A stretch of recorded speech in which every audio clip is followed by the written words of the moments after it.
मित्रांनो, गाई म्हशींचं जर दूध वाढवायचं असेल व ते बराच काळ टिकवायचं असेल तर आपल्याला माहीतच आहे की जनावरांना हिरव्या व सुक्या चाऱ्या व्यतिरिक्त आपल्याला काहीतरी अशी गोष्ट द्यावी लागते की जिच्यामध्ये ऊर्जा भरपूर आहे व फॅटचं प्रमाण सुद्धा म्हणजेच मित्रांनो त्याला आपण सामान्य भाषेत पशुखाद्य सुद्धा म्हणत असतो।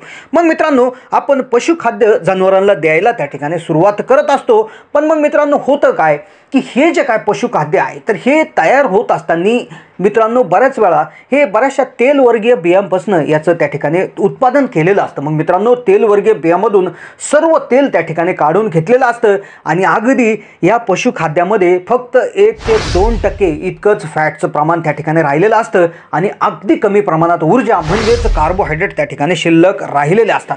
मग मित्रांनो, आपण बहुमूल्य पैसे म्हणजे अगदी 50 ते 60 रुपये किलोचे पशुखाद्य सुद्धा आपण बऱ्याच वेळा विकत घेतो आणि मग मित्रांनो आपण ढोबळ मानाने त्या जनावराला अगदी 7 किलो 8 किलो असं ते त्या ठिकाणी चारत राहतो।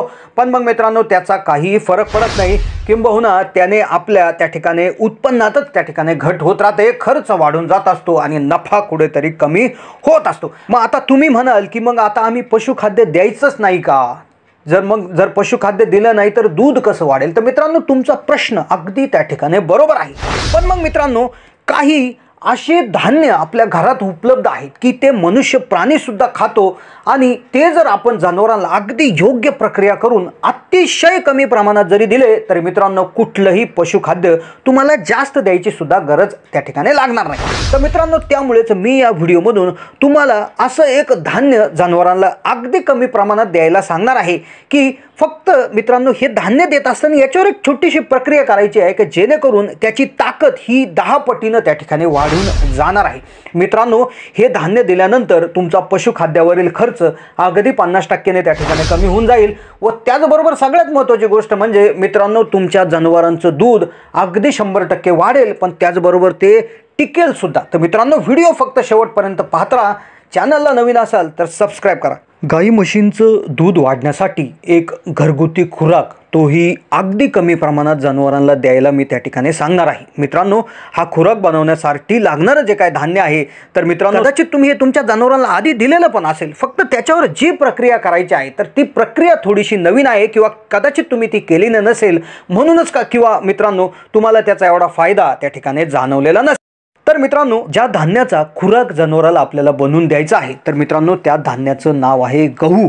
आता मित्रांनो, बऱ्याच वेळा गहू जनावरांना तुम्ही अगदी जास्त प्रमाणामध्ये खाऊ घातलेला असेल। बरेचसे पशुपालक आहेत ज्यावेळेस पशुखाद्याचे भाव वाढून जातात तर ते पशुखाद्याला पर्याय म्हणून सुद्धा बऱ्याच वेळा गहू, ज्वारी, मका, बाजरी इत्यादी पदार्थ त्या ठिकाणी कमी अधिक प्रमाणात जनावरांना त्याचं भरडा वगैरे करून त्या ठिकाणी डायरेक्ट भिजू वगैरे घालून त्या ठिकाणी देत असतात। पण मग मित्रांनो तरीही त्यांना पाहिजे तेवढा दुधाला फरक पडत नाही, कारण की त्याच्यावर जी प्रक्रिया जी करायला पाहिजे किंवा जी महत्त्वाची प्रक्रिया आहे तर मित्रांनो ती प्रक्रिया पंजाब आणि हरियाणा या राज्यांमध्ये अगदी जास्त प्रमाणात दूध ही प्रक्रिया फक्त गव्हावर त्या ठिकाणी करून त्याचा दलिया त्या ठिकाणी बनवून केली जाते, जे की महाराष्ट्रामध्ये त्या ठिकाणी आपण त्याला एवढं त्याला महत्त्व देत नाही आणि मित्रांनो त्यामुळेच काय म्हणावा तर आपलं दूध त्या ठिकाणी वाढत नाही। तर मग मित्रांनो आपल्याला सर्वप्रथम याच्यामध्ये आपल्याला अगदी जास्तीत जास्त 1 किलो गहू त्या ठिकाणी वापरायचा असतो। मग मित्रांनो हा गहू वापरून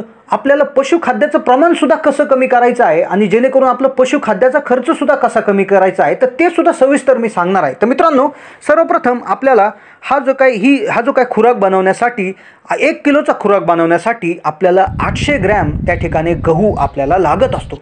मग मित्रांनो याच्यामध्ये एक गोष्ट आपल्याला जी दुसरी लागत असते तर ती म्हणजे जे काय आपले हरभरे असतात तर ते आपल्याला 20% 1 किलोच्या 20% म्हणजेच 200 ग्रॅम। तर मित्रांनो जर 1 किलो खुराक बनवायचा असेल तर 80% गहू आणि 20% आपल्याला हरभरे त्या ठिकाणी घ्यायचे असतात। तर मित्रांनो या दोन्ही गोष्टींचा आपण भरडा त्या ठिकाणी बनवून घ्यायचा असतो। मग मित्रांनो हा भरडा आपल्याला जनावरांना कशा पद्धतीने त्या ठिकाणी द्यायचा असतो तर मित्रांनो सर्वप्रथम ह्या 1 किलोसाठी आपल्याला 3 ते 4 लिटर पाणी एखाद्या पातेल्यामध्ये किंवा एखाद्या मोठ्या भांड्यामध्ये त्या ठिकाणी घ्यायचं असतं। मग मित्रांनो या दोन्ही गोष्टींचं जे काय मिश्रण आहे तर हे त्याच्यामध्ये मिक्स करायचं आहे आणि मित्रांनो याला अगदी व्यवस्थित त्या ठिकाणी शिजवून द्यायचं असतं। मित्रांनो हे याला एक एक तास ते दीड तास त्या ठिकाणी शिजवायला लागत असतो। आता मित्रांनो तुम्ही म्हणाल की एवढं शिजवून द्यायची काय गरज? मित्रांनो ज्यावेळेस एखादी गोष्ट शिजवली जाते तर तिच्यामधले जवळपास 90 ते 95% घटक हे जनावरांना डायरेक्टली त्या ठिकाणी मिळत असतात। मग मित्रांनो हे शिजल्यानंतर आपल्याला हे जनावरांना त्या ठिकाणी द्यायचं असतं। तर मग मित्रांनो हे शिजल्यानंतर आपल्याला याला थोडंसं थंड त्या ठिकाणी होऊन द्यायचं आहे आणि थंड झाल्यानंतर हे जनावरांना आपल्याला त्या ठिकाणी द्यायचं असतं। मग मित्रांनो याच्यामध्ये तुम्ही दोन गोष्टी त्या ज्या की तुम्ही कदाचित त्या ऑप्शनल आहेत, तुम्हाला वाटल्या तर तुम्ही त्या टाकू शकता किंवा नाही टाकल्या तरी चालते। तर मित्रांनो याच्यामध्ये तुम्ही याच्यामध्ये 200 ते 300 ग्रॅम तुम्ही गूळ किंवा साखर त्या ठिकाणी ॲड करू शकता किंवा मित्रांनो एक दिवस गूळ आणि दुसऱ्या दिवशी मीठ अशा प्रकारे तुम्ही एक दिवसाआड वेगवेगळ्या चवीचा हा खुराक जनावरांना त्या ठिकाणी देऊ शकता। आता मित्रांनो तुम्ही म्हणाल की आता 1 किलोचं की आपल्याला हे जास्तीचं द्यायचं आहे, तर मग याचा काही का होईना 20-30 रुपये 40 रुपये तर खर्च वाढलाच ना।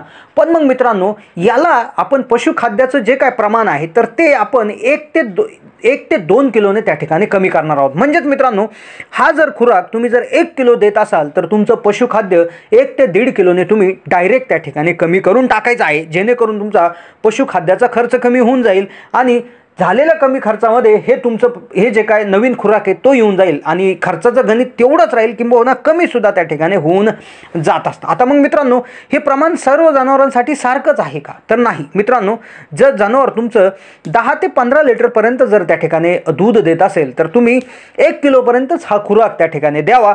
पण जर जनावर तुमचं 20 लिटरच्या पुढे जर त्या ठिकाणी जास्त दूध देत असेल, म्हणजेच 15 ते 25च्या आसमध्ये जर जनावर तुमचं जर असेल तर मित्रांनो हा जो काय खुराक आहे तर हा तुम्ही 2 ते 3 किलोपर्यंत त्या ठिकाणी घेऊन त्याप्रमाणे देऊ शकता। मग मित्रांनो ज्यावेळेस हा खुराक तुम्हाला 2 ते 3 किलो द्यायचा असतो तर त्यावेळेस तुम्ही हा दिवसातल्या 2 टाईम विभागून त्या ठिकाणी द्यायचा असतो। मग मित्रांनो हा तुम्ही किती लिटरवाल्या जनावराला द्या, भले तो 1 किलो द्या किंवा 2 किलो द्या, पण मित्रांनो हा पहिल्याच दिवसापासून आपल्याला 1 किलो किंवा 2 किलो त्या ठिकाणी द्यायचा नसतो।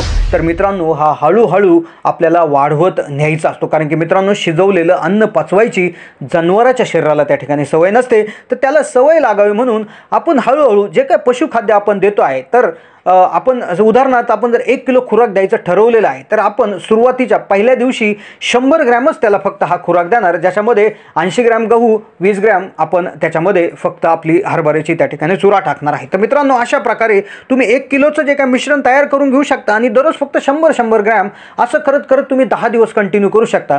तेच जर तुम्हाला 2 किलो द्यायचं असेल तर तुम्ही दररोज 200 ग्रॅम अशा प्रकारे हळूहळू सवय त्या ठिकाणी लावू शकता।